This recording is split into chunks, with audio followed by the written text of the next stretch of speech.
Welcome to this video. Today we are reading a story from the Magic Drum and Other Stories by Sudha Murthy. Magic Drum and Other Favorite Stories is a short story collection by Sudha Murthy. Today we shall read the story called Dead Man's Fainting. Dead Man's Fainting. Raghupati. Raghupati was a rich landlord who had a son called Sakadeva. Raghupati and Sakadeva. The boy's mother died when he was very young, so Sakadeva was brought up by his father. Poor Sakadeva did not have a mother. He turned out a spoilt and mean child. When Sakadeva was about 10 years old, his father married a second time. His new wife Arundhati was a sweet, good-natured woman. Sakadeva was furious when his father got a new wife and refused to behave well with his stepmother. After some time, when Arundhati gave birth to a boy, Sakadeva started hating her even more. He wanted nothing to do with his stepbrother. Raghupati tried his best to make him see the reason, but he refused to listen. Then came a day when Raghupati fell sick, though he was treated by the best doctors in the town. Soon, Raghupati realized his end was near. He decided to make a will and write down how his vast property should be divided after his death. When he finished writing his will, he called his wife and told her, "When you first read this, it may seem to you that I have done you a great injustice. But have faith. I only want to protect you and our son Janardhan from Sakadeva's wrath."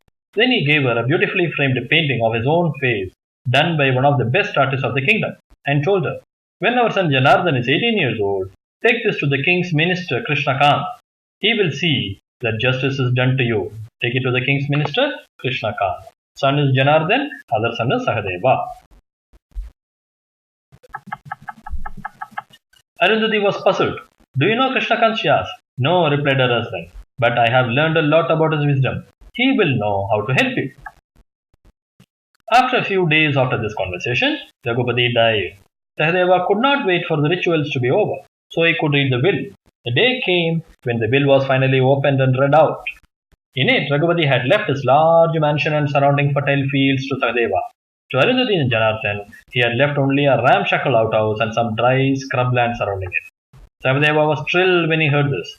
At least his father had sons on his deathbed.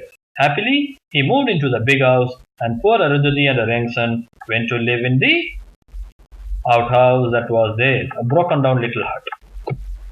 But she remembered what her husband had told her and kept the painting safe with her, waiting for the day when Janardhan would turn 18. Years passed, and on the day of Janardhan's 18th birthday, Arundhati made her way to the Krishnakant's house, the painting tucked under her arm. When she met him, she told him her entire story. Krishnakant was surprised. How was he to help her? After all, he had never seen, let alone known Raghupati. But Arundhati was insistent. "You must help," she pleaded. "My husband had a great faith in your wisdom." She left the painting with him and went back home. After she had gone, Krishnakant laid the painting on the floor and looked at it carefully. He wondered what secret was hidden in it. Then he noticed the painting was crooked and pulled at the corner. To his surprise, the painting came out, and hidden behind it was a sheet of paper, a letter. "Sir," said the letter, "you must be reading this many years after my death. In my life, I heard many stories about you and how you helped people who are in trouble. I am sure my wife and son are in misery now. You have to help them somehow. The painting you are holding is my portrait. I can also tell you that the house where my wife now lives has 10 golden bricks. It is up to you to extract those bricks and she gets them without being harassed by my first son Sakadeva." It was signed Raghupati. Krishnakant stood quietly for a while after reading this, deep in thought. Then he smiled. He had a plan. The next day, Krishnakant called Sakadeva and few wise men to Arundhati's house. He got chairs laid out for everyone in the open field outside. To their surprise, he kept one chair separate and would not let anyone sit in it. When everyone was seated, he turned to the unoccupied chair and spoke to it. "I will see that things are carried out according to your will. The wisest men of this village are my witness. You will at last go to heaven in peace."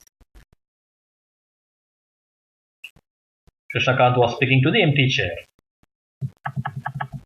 Then he turned around to the astonished group of people and said, "I had visited yesterday by a ghost of Raghupati. Was he not fair, tall man with long nose and mark on his forehead? The people nodded in fear. Krishnakant had never met Raghupati when he was alive, so how did he know what he looked like? Surely his ghost could not be around still. Krishnakant now nodded and sighed sadly. So, it was his ghost that came to me yesterday and said his wishes according to his will had not been carried out. And I promised to look into the matter. Yes, Sakdeva, did your father leave you a big house and all the fields? Sakdeva nodded yes. And he left the small outhouse and land around it to your stepmother and stepbrother? Sakdeva nodded. And you are sure you have no claim to whatever there is in that house and on that land? Sakdeva nodded again.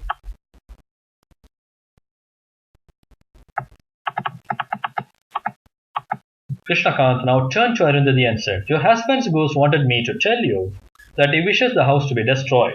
Now that Sahadeva has said he has no interest in the house and whatever lies in it, I am ordering your house to be demolished right now. Arundhati, almost in tears, did not know what to say. She could only look in horror as Krishnakant's men went up to her little hut with hammers and crowbars and started breaking it down. Sahadeva looked on happily until, imagine his dismay, the men came back to the group holding 10 golden bricks in their hands. Krishnakant turned to Arundhati. Your husband left these bricks in the house. Since everything there belongs to you, and Sahadeva has said in front of everyone he has no claim on anything, from there, you are now the rightful owner. Taking a quick look at the empty chair, he said, Raghupati is happy now. He will go to heaven at last. His soul will rest in peace.